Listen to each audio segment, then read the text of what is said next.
Welcome to Running in the 70s, where we interview, meet, and get to know athletes of all kind who were running in the 70s. I'm your host, Matthew Kleinowski.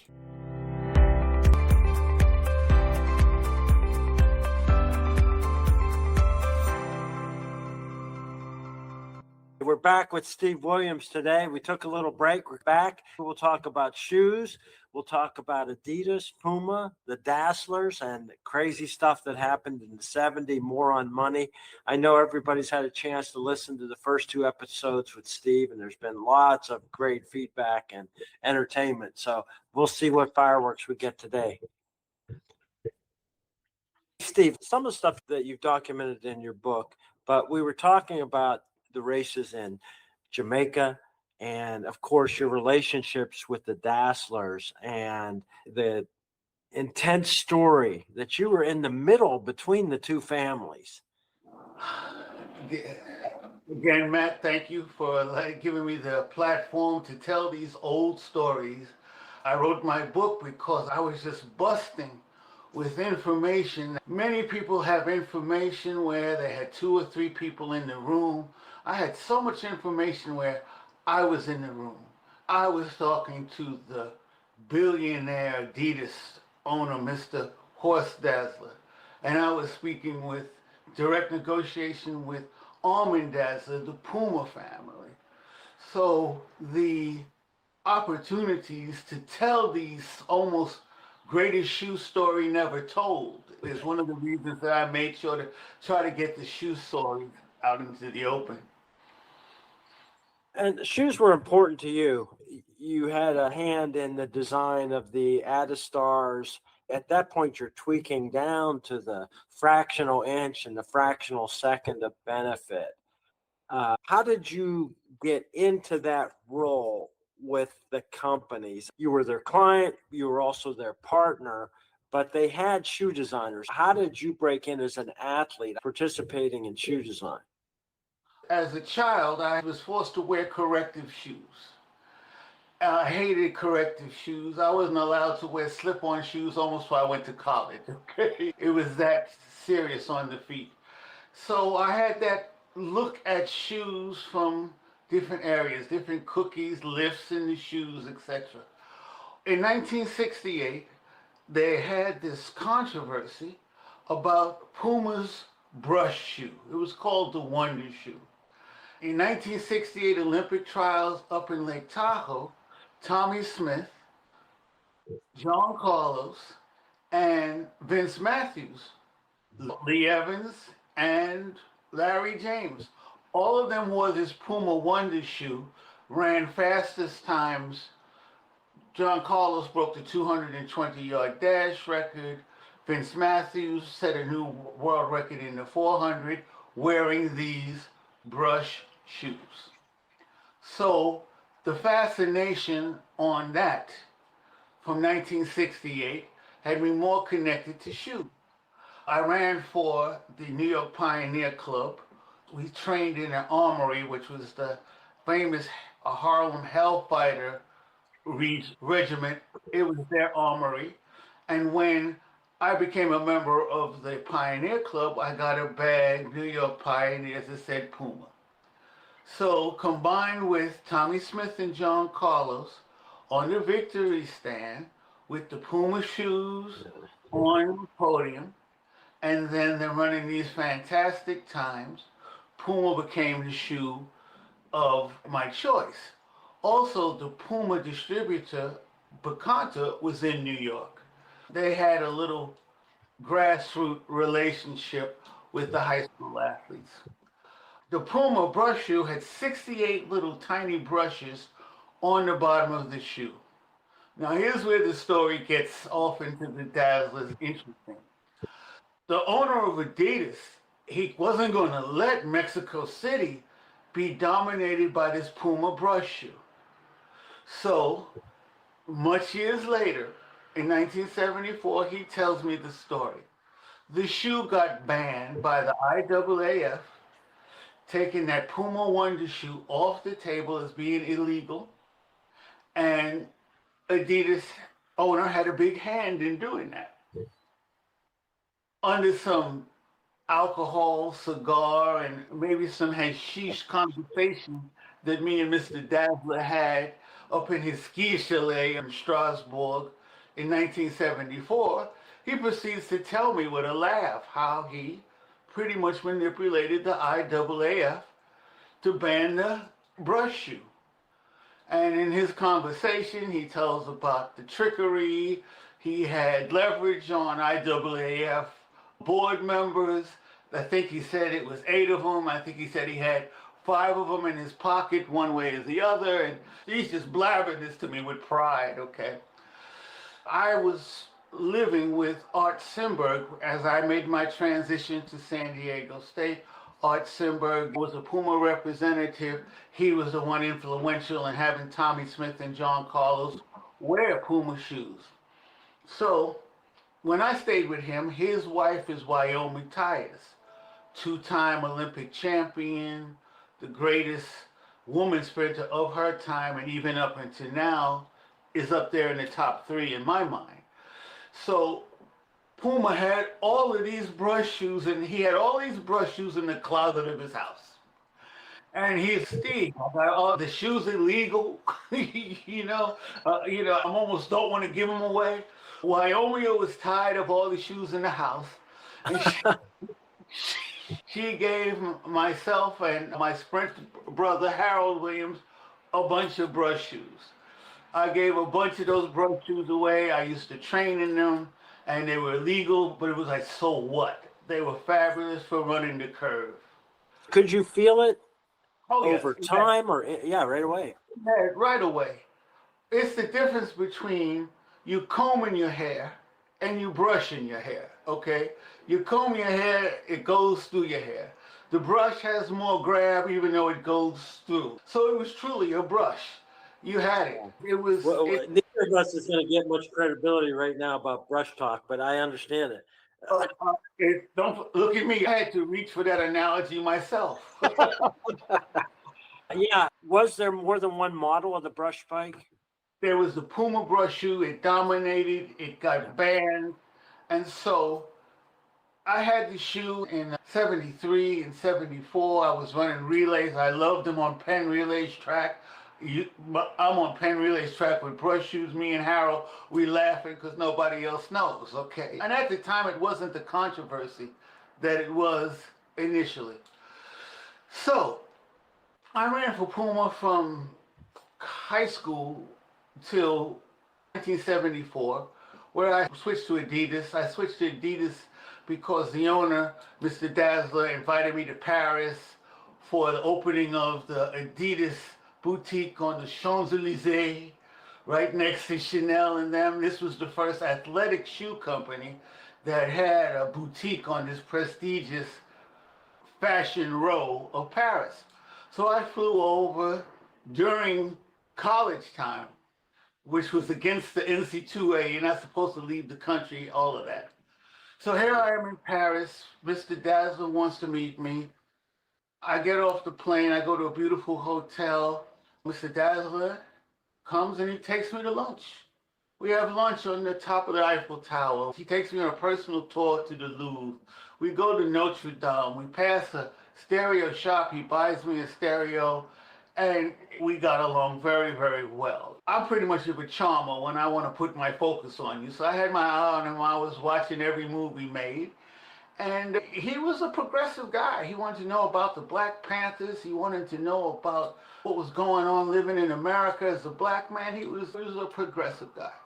Anyway, that night he has a beautiful party, gala opening, and then through having a beautiful recruitment trip. As I said, as I learned, the 6-course French meal, where the 7th course is the woman. So they really recruited me in a high-level fashion. I made a contract with them for 20 grand, and I also got connected with the production side of the tech side of the shoes. Mr. Dazzler's first question, what do you want in this shoe? I said, I want a shoe that keeps me on my toes. I want a shoe that, if possible, can bounce back, can return energy. I don't know if I was that explicit in that, but there's more, add more bounce to the run.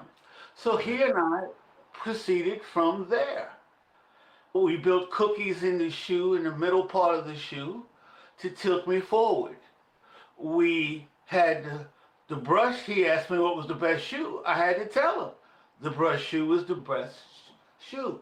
As everything was loosening up about what was going on, we immediately switched to having all the brushes or little tiny spikelets be plastic. So the whole bottom was just little plastic, little spikelets. Between that and the cookie in the shoe, mid to tilt you forward, that was the birth of the Adistar. If you look at the Adistar shoe, your mid-foot of your foot had higher crowns. We came up with that round crown area. It tilts you forward. And so that's how it developed with he and I. I was testing shoes because I was into it and I knew he was into it. I knew that this helped strengthen our relationship. And I'm in Jamaica in 1975, a Martin Luther King meet, where Philbert Bailly broke the world record. Easily one of the greatest track meets in world history was that meet down in Kingston with that Dream Mile. And I was fortunate enough to double and win the 100 and the 200. But in the 200, I selected the outside lane. And I was prepared to run. Talking about the shoe stuff takes away from some of the mental activity necessary to go out there in front of 70,000 people running against their national hero, Don Quarry. They got 50,000 people in the stands and they got 2,000 people in the parking lot. It was incredible. And I got the outside lane. I went from start to finish.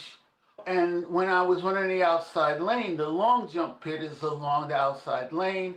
When I finished, I looked at the bottom of the shoe and pretty much the plastic knobbers had got erased from running on the sandy part of the track. I ran 19.9, first time I had been running the Caribbean at sea level. It was Jamaica national record for a long time. When everybody cries about Jamaica, Jamaica, I love the island, they love me, and I had their stadium national record. A Batty Boy Gringo had their record for a while. So the bottom of the shoe just wore out. I'm calling Mr. Dazzler, the reporter. He just said, how could you go out there in a meet like that with experimental shoes? I said, don't worry about it. So that's how I got into the shoe design side of it.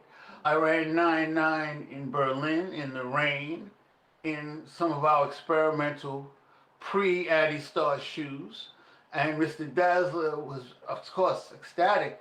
First time 10 had been broken in Germany, and it was in the rain, and it was in the famous Berlin Stadium, so it had all kind of German pride going for him.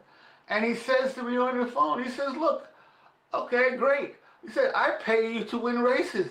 I don't pay you to always test the shoes. He was emphatic about this. So that was my shoe history. I sat in many production meetings. I had the French guys on the French factory on one side of Adidas.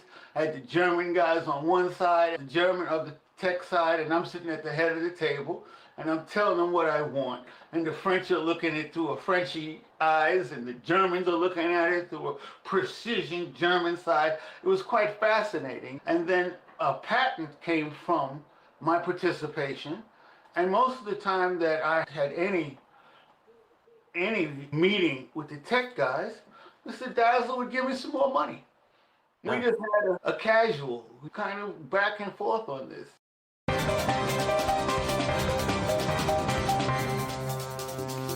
Yeah, you were his guy. Yeah, I want to ask you one thing about Berlin. Did you go to the old Olympic Stadium? That's where the meet was. Was it in the one that they ran in 36? It was in 36. Oh, because they've redone the track. It's a really nice stadium. It's a beautiful surface. But the old plaques are all there around the stadium. I'm going to send you the footage I have on that Berlin meet that's just as you described it. The meet promoter, one of my dear heart, serious meet promoter, we battled, but we love each other, Mr. Teal.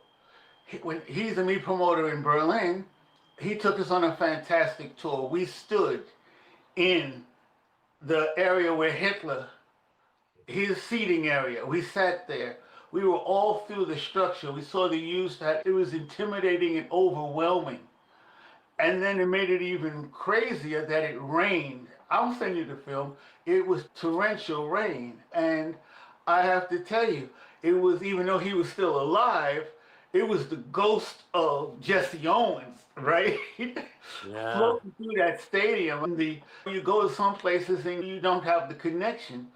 I had reverence to what had gone on in that stadium, especially as a black man, for what that did for us as a people, particularly with that whole German white supremacy thing that seemed to be a fashion at the moment. Yeah, it was defining Germany in 1936. Oh, yeah. For people that aren't sprinters, or anybody listening, you can still go as a tourist and get a tourist tour of the stadium, and it will move you. It will give you the chills. It will move, yes, absolutely. But I'm going to send you, I'll add to you, I'll send you the clip because someone just found it and sent it to me. And so it was laughable to me. But back to the shoe guys. So I had this relationship with Horst Dassler. We're doing shoes, 1975. I got 2 times I had run 9.9. I've been running 19. So 76 comes up. I moved to Gainesville, Florida from San Diego to train with Brooks Johnson, because Brooks had been guiding me over the phone, and we decided we were going to get very serious together. I moved to Gainesville, Florida, where Jimmy Carnes was the head coach at the University of Florida. Brooks was assistant coach, and it was a lovely situation to train. Beautiful, soft, tartan track down in Gainesville, good weather all the time. I've been in San Diego State training on a very hard asphalt track on a daily basis or running on the beach. So Gainesville was a great training situation for me. Brooks and I, we were going at it. We were like, this is what needs to be done. You need to improve your start in your first 60. You need to get your mid-race to be more decisive, more powerful. You need to stop looking around and playing around at the finish. Brooks hated that all the time. For my 200, we just believed that I needed to just go back to my 400-meter strength. I was world junior record holder in the 440 and the 400 at 44.9. After 72, I'd run relays where I'd always run 45 on the relay, and it was like 45.5 was almost like in between, not jogging, but it was pretty common for me. But Brooks wanted me to concentrate on the 400, get all of that together. I was training in Gainesville with some great guys. Buford Brown used to be the NC2A champion in the 500. I had Horace Tuitt from Trinidad, who was an 800 guy. I had just a great team. What shoes were you using then? Your brush spikes were out. I was still Adidas. I was using those shoes. I had a blue and orange pair that had the cookies built into it, and a little knobbers, not the deep ones, still with spikes. So the combination of the both. We realized that the all plastic wasn't going to work, right? And then the tilting up and the buildup of the midsole to tilt you forward. That was the shoe I was running with 6 spikes. So training in Gainesville was fantastic. I won a national championship in the 60 yards. One of the few people that have. I've got national championships in the 100 yards. In 60 yards, 100 yards, 100 meters, and 220 yards. I've got national championships in 4 distances. I'm proud of that. It's that all-terrain sprinter that I like to be. So I won a national championship in 76 in February. In March, I ran 9.9 at Florida Relays in the rain. I ran 19.9 in April at a dual meet in Florida, Gainesville, University of Florida against Tennessee. I ran 19.9 in that meet, and I ran 45, like 2 or 3 on the mile relay. So I was rolling along. Penn relays came up in 76. I won the 100 in 10 flat. I ran 19.2 on the relay leg. I was running the sprint medley. So our sprint medley time became a stadium record, mainly because I had run so fast in the 200, right, that the 800-meter guy and the other 400 guy, my 19, almost 19.0, ate up the time and gave us a record. But I ran 44.6 on the mile relay, and pretty much the stadium went crazy because we were like 20 yards back, and I suffered because I never could get that 400 thing right. So after that was a Martin Luther King meet in Atlanta. Harvey Glance had just come on the scene. He'd run 9.9 in one of the college meets, and another guy had ran 10.07. So it was getting ready to be a clash, the first meeting, and this was in May. And Harvey was just a gentleman. He was one of my little brothers. After that first ass whooping I had to give him, you know. Where did he grow up? Do you know? He was a Southern boy. I think he was he was Georgia, I think. He was Georgia. Okay, yeah. He went to Auburn, Yeah. but he was a Georgia guy. So I ran 9.9 there and misbehaved, looked at him at the finish. McTeer was in the race, Ed Preston was in the race, and the 100 brings a certain passion out of you. And people say, "Oh, you're looking at the finish." He said, in the beginning of my track life, I was looking to see if I even made it into the top 3 because I was the tall guy and I was always coming at the end. So it became a bad habit in many ways. It became a show-off kind of thing. I want to say to the runners now, all that looking and playing around, that doesn't go in the record book, okay? Yeah. I messed up and I could have had 9 flat in Fresno, and I could have had 9.9. I could have went 9.8 in LA, but the last moments, I was enjoying the ride. When you're at top speed, there's a euphoria that goes in there. So, 76, I was the hands-down favorite to win the 100, 200, and run the relay. Doc Walker, who was the Olympic coach at the time for 76, he was one of the coaches. He wanted me to run the 400, the mile relay also. I said, "Doc, no, just get me to Montreal at 1, 2, and 4. The Adidas representative, a guy named Roger Vogel, after the Martin Luther King games in Atlanta, and I had run 9.9 and I had run 19.9, the fastest double ever run at the time. They wanted me to come back to Puma. I was like, no, I'm happy with Adidas. I don't want to go back to Puma. Puma, you guys were paying people. You weren't paying me. You deceived me. I know you guys from New York, distributors. No, I don't want to be involved. Roger Vogel says, give me a number. Just give me a number. I'm saying, Roger, leave me alone. I don't want to go. Give me a number. I said, $100,000. Roger took a gulp, and I said, a week later, he calls me. He said, they want to talk to you. They want to fly you to Germany. I said, you told them my number. He said, yes, they still want to talk to you. I said, look, I really don't want to travel. So they said, look, we want to make sure you do it here. I said, look, I really don't want to go anywhere. They said, look, we'll fly you on the Concorde.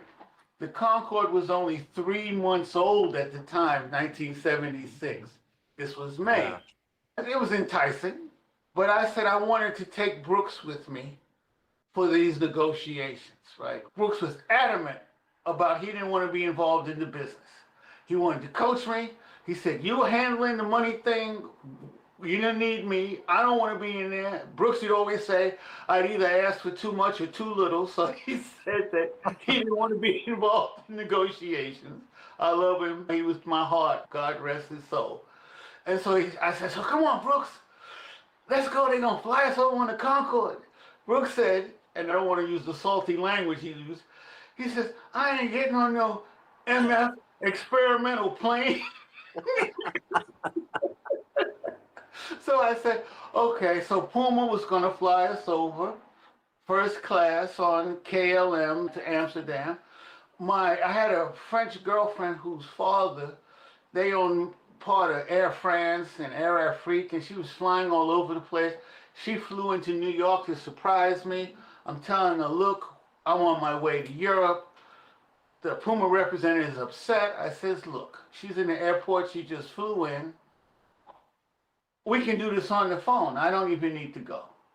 He says, no, no, no. So he had to pay for her also. So it was an incredible expensive trip. All of us flying first class. We get there. Negotiations start the next day. I'm meeting with Armin Dassler, who's the Puma head.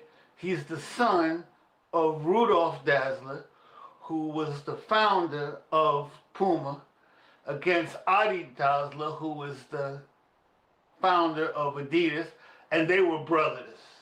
How well did you know Armin at that point? Just met him. Okay, that puts this into perspective. Just met him. And I had been dealing with the New York guys lying to me about the amateur code. And Dwight Stones told me they were giving him money when we was traveled together. It was like I was salty with them. And seriously, Horst Dassler was just, to use a Jewish word, he was a mensch. He was just a guy. He was my guy. He taught me about the Lycra business, and we did the shoes together. He used to collect African antiques. I used to send him antiques from Africa. He had a sort of randy personality, liked to buy the girls and have all that extracurricular activity. He lived the bon vivant. He used to fly in a chef to make lunch for he and I and a FIFA representative. So we had such a scene going. I didn't want to, it was fine with me. So we get to Germany, Armin Dassler and his brother Gert, me and Brooks, and my friend Chantel, who had to sleep. She was exhausted. She just flew from New York, Paris. Now we just flew New York, Amsterdam. So we start on the negotiations, and I come out, I want $100,000. I don't want to dance around with you guys. We got not bad blood. I'm suspicious of you. They're suspicious of me. So we say, look, $30,000 to sign, $30,000 at the trials, $30,000 at the Olympics. Okay, so that was the basis of the contract. Brooks had come up with, the next day we came up with, but Steve, we haven't even mentioned, what about the medals? You get a medal for each medal. That's a negotiation point too.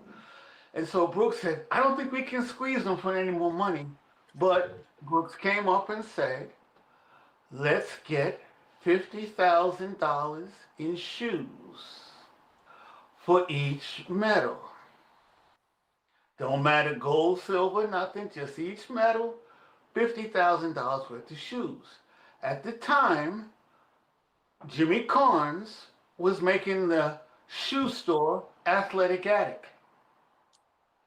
An Athletic Attic club, which was a worldwide club. My New Zealand brother, Rod Dixon, he was part of it, Athletic Attic as a team. But just the stores at the time, Brooks said, get these shoes from Puma, flip them to run them through Athletic Attic. I'm like, genius, genius, genius. So next day we bring that up. Oh, no, oh. And so basically they said, if we agree to this, the distributor, Bacanta, has to sign off on it because we're violating their exclusive distribution agreement. So Bacanta had to sign off and that we were literally going to become the distributor.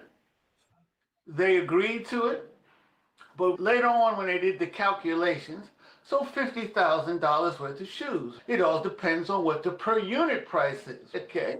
So they messed up on the unit price, and switching from Deutschmarks to dollars, they gave me a unit price that was lower than they were giving to their own company, Bacanta, as a contractual mistake, okay? Because no one had crossed into this area before, okay? We got to make an athlete, a distributor in America. So there we are, they're saying, okay, they bring out the contract, you got to sign the contract.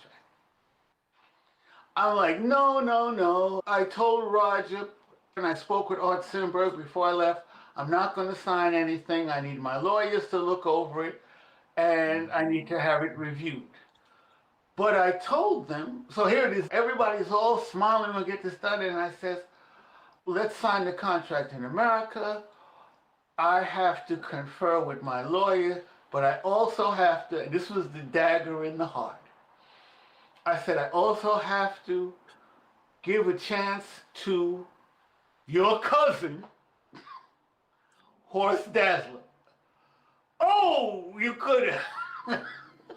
The one name that wasn't supposed to come up in this meeting. Oh, I was ridiculous when I was younger in these negotiation things. I became fearless because I felt I was fighting against the organization. I felt that me fighting for this money was track and field civil rights. So I was like, okay, oh, they didn't want to hear it. You're here now. We flew you in. Your lady friend came. We spent all this money. And I'm like, no, I told you I wasn't signing anything. No, I'm over emotionalizing it for effect. And Brooks is on the side trying to make sure that everything in it that we agreed to is tightened up. So I'm like, oh, come on, I know we're supposed to leave at 4 o'clock and it's 12 o'clock now. And I told you I didn't want to come here in the first place. I just wanted to train. And so I'm hammering it up. They reluctantly, of course, because they couldn't force me. And I says, look, and I know it's negotiation tactic to make people miss their airplane and blah, blah, blah. I'm going off, right? So they come back and they says, okay, we'll sign it in LA. And we missed our flight going from Nuremberg to Amsterdam. So they pull up a 600 Mercedes limo with our luggage in the back. And they take me to a private airport, and me, Brooks, and my friend Chantel, they put us on a private jet. Just a quick shot from Nuremberg to Amsterdam. The plane, beautiful plane. It's my second time in a private jet. Brooks is even impressed. Wow, they're serious, Steve. I guess they're serious, right? So the plane, this is such a unique experience. The plane from Amsterdam to New York was getting ready to depart. It left the gate. The little jet pulls up about 200 meters away where they've stopped the jet on the runway. In a golf cart, they drive us over. They drive up one of them ramps and they stop the 747 on the runway in Amsterdam for the little private jet. So they've got to be telling the passengers something. I want to know who it was that they stopped the little jet for. Okay, all right. And me and Brooks and my little friend, she's shorty, we run up the gangplank. I must have signed half the airplane's autographs, right? Because whoever didn't know me said, you must be somebody because they stopped the jet on the runway. So as I said, I wrote all of this in my book. I was faster off the track. There was more stuff going on the track. The race took 10 seconds. I had negotiations with shoe contracts. I had negotiations with meat promoters. I was ducking and dodging the NC2A, the AAU. It was just a tornado of stuff going on around me. We get back. I go to Los Angeles for the national championships 2 weeks before the Olympic trials. Get a twinge in my leg. I run the Olympic trials. I thought I was going to make it. I got hurt in the first round. I was devastated, needless to say. In LA, I signed the Puma contract. I picked up the first $30,000, but Brooks Johnson signed the receipt to pick up the money.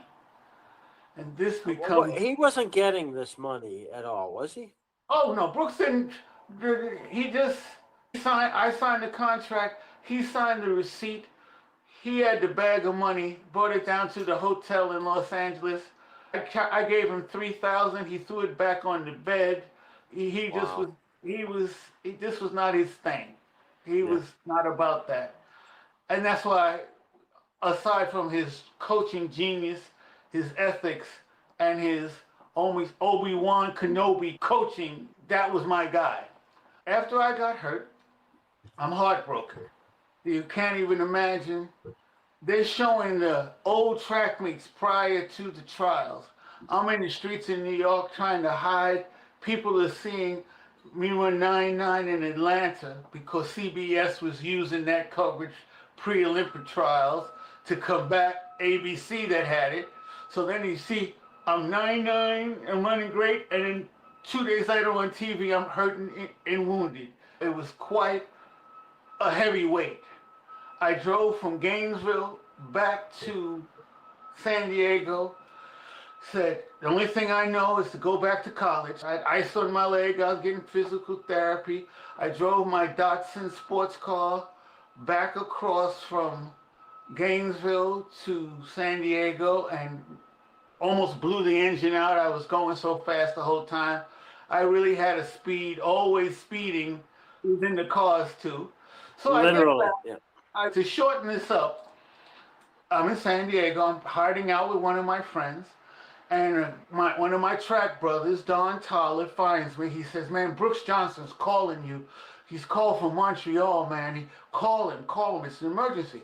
I call Brooks. He says, Steve, look, Adidas broke into the hotel room of the Puma rep and stole your contract. And the receipt of me signing for your first 30,000. Adidas is using this to embarrass Puma. Olympic coach, because Brooks was a sprint coach, Olympic coach accepting $30,000 bribe before the Olympics. That was going to be the story. I'm in San Diego. I got ice on my leg. I'm not even in the mood for none of this. None of this. I don't even understand it, okay? It's like a corporate espionage thing. Somebody breaks into the room and steals somebody's contract. So, I say, Brooks, I'm coming to Montreal. He said, what? I said, I'm coming to Montreal.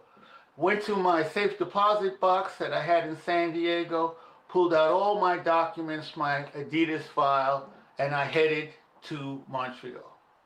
Got to Montreal, my African girlfriend, who had been on the Puma trip to Europe, she's there with her family. I see her for a second. I figured I can go and talk Horst Dassler out of this. I'm saying we got that relationship. I can talk him out of this. Prior to me signing the contract, I met with Horst Dassler at the Rainbow Room in Rockefeller Center for lunch. Because I had to give him the opportunity to match what his cousin had offered. That's the way I was playing this. I went to him. He said, Steve, my dad and Adidad was still running the company. Said, my dad ain't giving anybody in Montreal more than $20,000. Forget about it. You know my dad. He said, my dad don't even like to pay the soccer players, okay? Horst was run by his daddy, very seriously. So he said, look, what can we do? I said, I don't know, man, what can we do? He says, look, tell my cousin I offered you more. That's how much. This was a blood feud. I'm in the middle of some second generation hate. Okay, all right, rivalry hate, and there was some fidelity issues in the family tree that came out later on that I didn't even know that added the passion to all of this, right? Because there was a passion. So he said, look, tell my cousin I offered you more than that. The only thing that I request is that you put in a box all of our experimental shoes. That's all Horst cared about. Put all of the experimental shoes in a box and send them to the LA office. I shook hands. He says to me something very sweet. He said, I'm going to miss our personal time together. He said, you represented my shoe so well in Europe, running records in Europe that would never run, and you'll be part of our history no matter what. We shook hands. So when this thing happened where they broke into the room and took the contract, To me, that was against what he and I had shook hands on. Yeah, So, it really had nothing to do with you, but he knew he was putting you in the middle of it. but the main thing is that if you go against Brooks, you go against me. That's that was just I thought that was understood. All right. So I try to get Horst Dazzler. I go to the Olympic Stadium in Montreal. I'm heartbroken. I'm heartbroken. I'm here.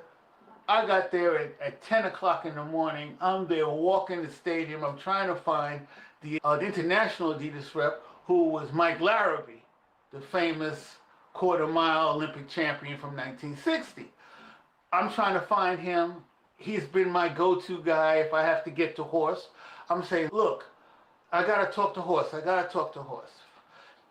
I couldn't find him. I go back to the hotel room. Puma president, Puma's vice president, Puma's secretary knocking on the door. Steve, Brooks says you have something that can get us out of this mess. Please, Brooks. How did Brooks find out that they had done this? Okay, Walter Cronkite was going to do the story. Olympic coach, U.S. Olympic coach, caught in bribery scandal, accepting money from shoe company. So Adidas had gone to CBS. Oh yes, because it was all about him. It wasn't about me. It wasn't about Brooks. It was about embarrassing Puma. Yeah. That the International Olympic Committee says that if a shoe company is caught bribing a coach, there's consequences. So it was that amateur bullshit was like riding high in this, right? Walter Cronkite, they got reporters chasing Brooks around at the practice track. Okay. He tells me this on the phone before I even got there. So, what am I doing there? What can I do? I had a file on everything that me and Horst Dazzler had done. Our man Dazzler, Puma owner, rushes into my hotel room.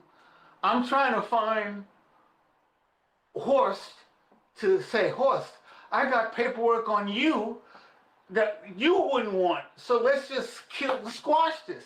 But I couldn't find him in time. Puma's on my ass. What do you have? I got a file. Me and Armin are sitting on the couch in the suite at the Puma Hotel. And we're sitting on the couch.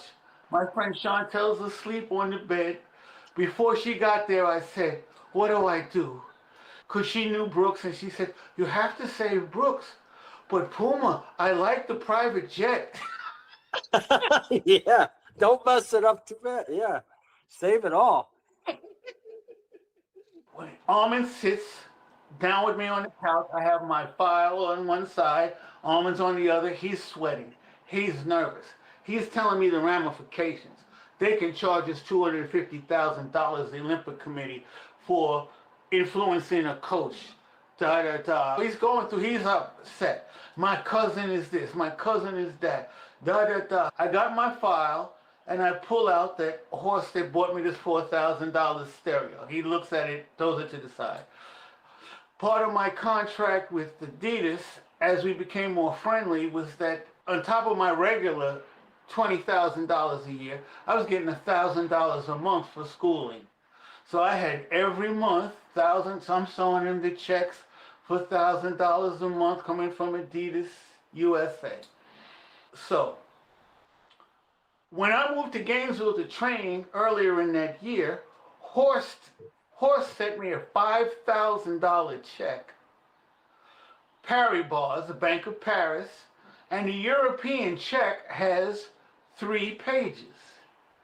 The white, the yellow, and the pink on those carbon days that are so old to most people. Yeah. So I cashed the check, but I kept the pink carbon. And unlike anything else, this was a personal check signed by Horst Dazzler. Wow. Not the corporation, not anything. This was his signature. So when I showed that to his cousin Armin, Armin jumps up. We got him, Steve. We got him. You got him. He said that, and he runs out the room. In retrospect, I should have had more control of the situation. I should have extorted something out of him because I had him over the barrel. And I was that kind of guy. You know what I mean? But I was hurt. I was injured. And things were moving fast. It was time of the essence. He runs out the door. Secretary comes in and says, Steve, you got to get out of here. You can't stay in Montreal. Because when then this hits the fan, it's going to hit the fan. And I said, I don't want to be here anyway. So they say, we booked reservations for 2. I said, no, she's going to stay with her family. I want to get out of here. So I got there at 10 o'clock. At 6 o'clock was the flight from Montreal back to New York. So they booked me on that. I'm packing ready. I didn't even have much to pack. I'm getting ready to leave. The phone rings. It's Mike Larrabee. Horst, yes, Horst wants to contact you. Steve, what is this about? Because this was above his pay grade. He's just a rep. This is corporate to corporate. This is family to family, president to president. He don't even know what's going on himself. I tell him it's done, man. It's too late. I'm sorry, it's done. He says, Mike Larrabee, he don't know what's going on. I hang up. I get to the airport. I'm online to get the ticket. Loudspeaker over the airport, Montreal airport. Paging Steve Williams, call for Steve Williams, go to the red phone. Now my leg is hurting me. I'm like, I ain't no mood to walk and find the red phone. I walk and find the red phone. I pick up the phone. He doesn't even announce who he is. He starts off, Steve, what did you do? I guarantee you will never run amateur track again. And he hangs up the phone.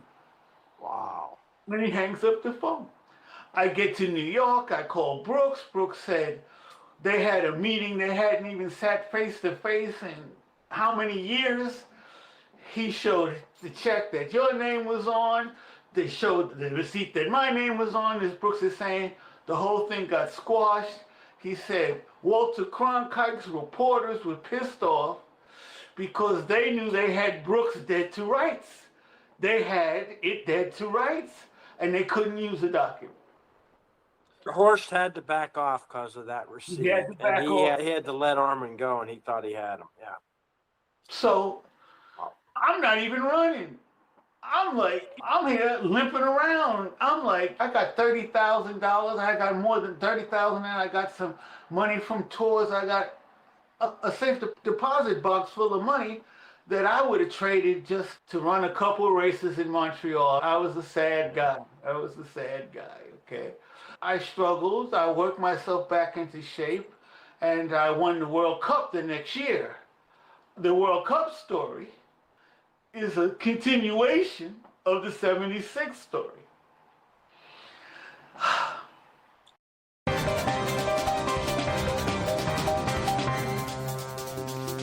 This is the first World Cup. Did that one start in 77? Yeah. In Düsseldorf, right? I qualified. I was the American representative, and it was an interesting format. It was one race between representatives of the world, and it was interesting. So the U.S. team was sponsored by Adidas. All Adidas outfits, you know how that goes, the sponsorship. I was still a little salty with Adidas, and Horst Dassler, behind the scenes, I didn't know, was still a little salty with me. So had you talked to him since he said you're never going to run again? Oh no, that was it. There was no other reason to talk. He made that threat, and I knew he was that kind of guy. I knew he had blackmailed the IAAF guys. I knew he had power over the organizations. I knew. And he was a billionaire. Come on, I knew. So, it was in Düsseldorf. I refused to wear the national team uniform. Something unheard of. Nobody does. Nobody dares to do. Nobody thought to do. But that was my attitude. I had 3 blue Puma suits. I wore my San Diego State college shorts, and I didn't wear anything Adidas. So I go and I win the 100. I'm on the podium with the Puma suit on. A great race against the East German, Erging Ray, who was part of that roidy factory that was East Germany in Europe. And he was scary. I looked at him, he was scary just on muscle mass, but I was determined. This was my comeback. So I'm on the podium and I've got the Puma suit on. The Puma family, the Puma in Dusseldorf, they're going crazy. They're what? You're not even wearing national team uniform. You're our guy. You're our guy. Okay. We had to run the relay 2 days later. And the AAU is on my ass. I've got to wear the team uniform. IAAF rules. Must wear the national team uniform. No advertisements outside of what the sponsor of the team, national team, the same blah, blah, blah that goes on now. But I was like, yeah, I don't care. So they're trying to get me removed from the relay because I'm not wearing a uniform. And I had been a little tardy. I had missed some of the relay practices. We was on tour and I only ran the relay twice because this is my business time of the year. So I was running Berlin and every other track meet, but I was just trying to get to the meet. So I'm the anchor leg on the relay. Now what makes it even funnier is that Adidas was trying to get the whole relay team in Adidas shoes. And here I am, the anchor leg in Puma. I'm in Puma in some shoes that I designed that were separate from my designs with Puma, with Adidas, that were red and flamboyant shoes. And they did not want me to anchor. They had the rest of the team was in my Adidad prototypes from the year before. So the rest of the relay is running in the shoes I designed. That's great. And I'm anchoring in some other shoes I had designed. And they did not want me on the relay. Adidas was going to the coaches and the federation. He's violating IAAF rules by not wearing the national team uniform. So when it came to the relay, they're like trying to catch me before I leave the practice track wearing the Puma suit. Didn't matter to me. I did it. We ran a world record. It wasn't my world record. The world record was the first three guys, Collins, Riddick, and Wiley, because they had said it in the practice area. And Cliff Wiley, who's a dear friend of mine to this day, he said to me, when they were putting me in the Hall of Fame, he said, do you remember what you said to me before we went on the track to run that relay? I said, no, man. What did I say? He said, you told me to get you the effing stick.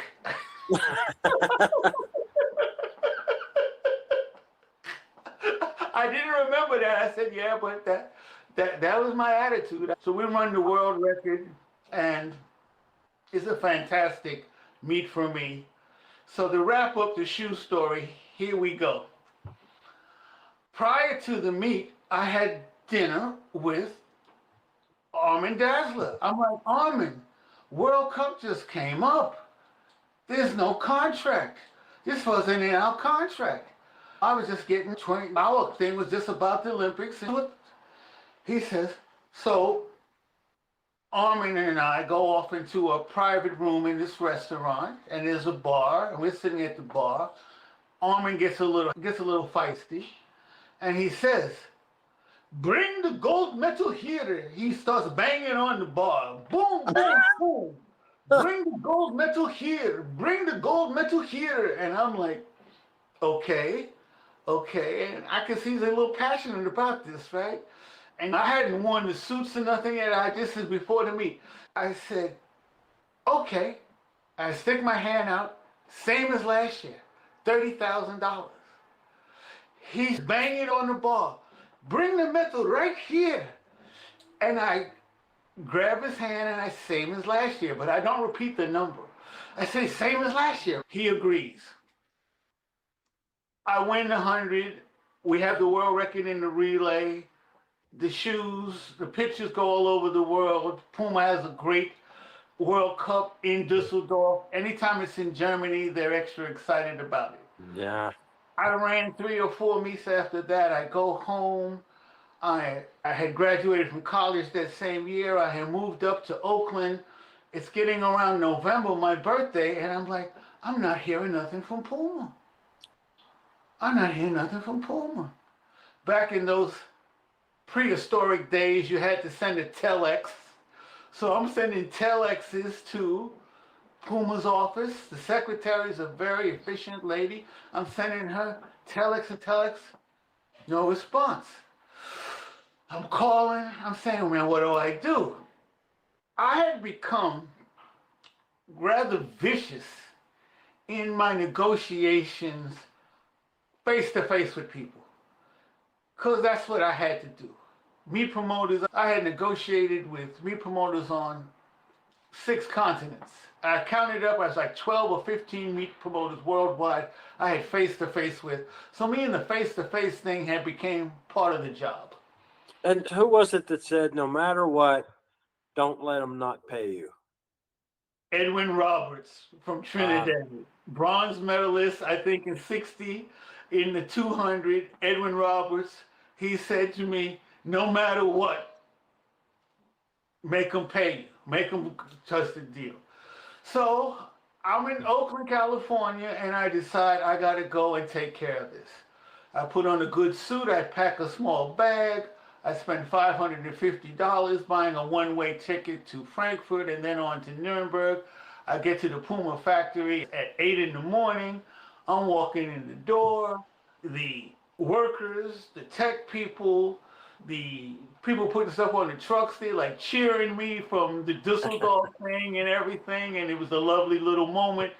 I go to the secretary, Maisie. She says, Steve, what are you doing here? I said, I have to talk to Armin.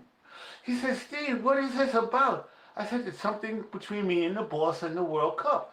She says, he's having meetings all day. Why don't you go to the hotel? He says, no. I'll stay in the factory.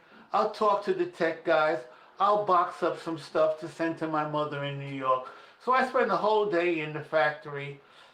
6 o'clock, I'm directed to the conference room to go meet with Armin. Now, there's that lifetime where you're in the moment, and then there's that in the moment now, and then there's that in the moment right now, right? So I was at that right now moment. How am I going to handle this? This is rather unconventional. I walk into the room, conference room. He's in a meeting. He's got 3 or 4 executives on each side. They got piles of papers, everything on the table, and he sees me, he comes across the table, he shakes my hand, gives me a little pat on the back. He says, Steve, oh, why are you here? Why are you here? So right then, I have to decide, am I going to be tough or am I going to be cordial and charming? They got the other executives right there. So I'm saying, Armin, you don't remember? We had agreement on the World Cup. You told me, bring it here, bring the gold medal here. And I brought it to you, and we agreed, the same as last year, $30,000. When they say $30,000, the 3 executives on one side, in German, everybody's looking at what?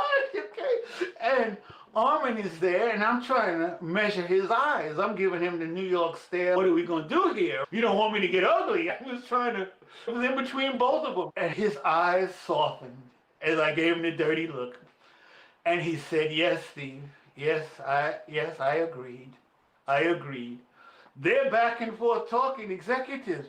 30,000, it was one race. It wasn't even the Olympics. This is more than these guys' salary probably back then, right? Oh, the executives are they're like buzzing about it. Armin gets the checkbook, big corporate checkbook. He begrudgingly starts to fill it out, and he gets to having to sign it. And his hand starts shaking like he got cerebral palsy. And he moves the big book over to one of the other guys, the controller or somebody, and he signs, and Armin carefully is tearing out this check. It's when you tear out a check, every little pop you can hear.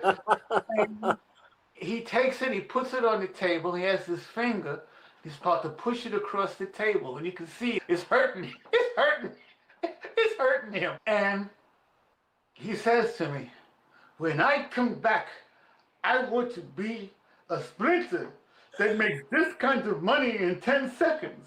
And he's pushing the check across the table. I got my finger pulling it from under his finger, and I say, when I come back in life, I want to be the benevolent owner of a shoe company. And I run out of there like somebody stole something. Okay, all right. I took a taxi straight to the airport. They could have paid for my trip to go back. I didn't even care. I spent the night in the airport. I rushed to get that check in the bank. This is the kind of stuff that was, what are the guys doing? Distribution deals, designing. Are you entrenched in the shoe game? Bringing it up now, I look at the shoes now. The one thing that Horst Dassler and I was mad scientists trying to solve was how to get a material to return energy. Yeah. Only from carbon fiber. In this decade, did they have a material that could do some of that? They say it's returning 2% or whatever, but there was nothing that could return anything that had flexibility. And the fact that you built a trampoline with the cushioning that the carbon fiber flexes down into a plastic, a cushion that gives you a return. I'm just like fascinated what's going on in the shoes. That's pretty much my shoe history. I went and created a clothing company with Brooks called Wonderwear Steve Williams Inc. We started making Lycra clothes. I went and took 10,000 of that 30,000, bought machines in Gainville, and launched my clothing company. I brought samples back to Armin later on the next year. He was impressed that I had taken his money and invested it in something, and he gave me, I think for 2 years, I got a promotional contract for like $15,000, $20,000. They said I could make promotional stuff to give away, but I couldn't make stuff to sell because of their contractual. Yeah. Okay, I'm going to take a breath after all that. We've got one more session with Steve Williams that we'll get to next time. Enjoy. Hey, I hope you enjoyed another episode. Do you have someone you'd like to hear interviewed on the podcast? You can leave a comment on the YouTube channel or on the website, running70s.com. That's running70s.com. Let me know what you think of the episodes and anyone, including yourself, you'd like to hear interviewed. I hope you enjoyed another episode of Running in the 70s. Voices, stories, and memories of athletes who were running in the 70s. Until next time, wherever you are, keep looking forward and don't forget to look back.